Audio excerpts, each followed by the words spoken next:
Hello guys, तर कसे आहात सगळे.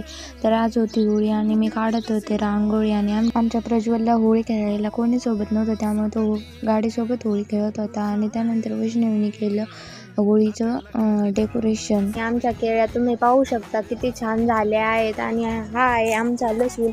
तर लसूण तुम्ही पाहू शकता किती मस्त दिसतोय. त्या तिथे आऊत आहे आमचा, तो भरत आहे, त्यामुळे मी इथे थांबले आहे. तर केळी आणि हे तुम्हाला पांढरं फूल दिसत असेल, पण ते फूल नाही तर ते कांद्याच्या बी आहे.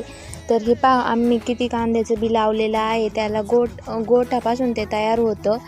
आणि इकडे लसूण आहे.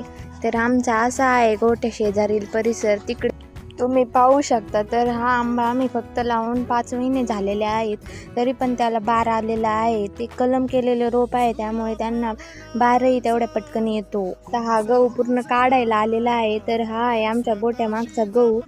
तर तो पूर्ण वाळून गेला आहे. आणि तिकडे पलीकडेच संत्र्याचा बाग आहे, तर तो पण आमचाच आहे. तर असा आहे आमचा निसर्गरम्य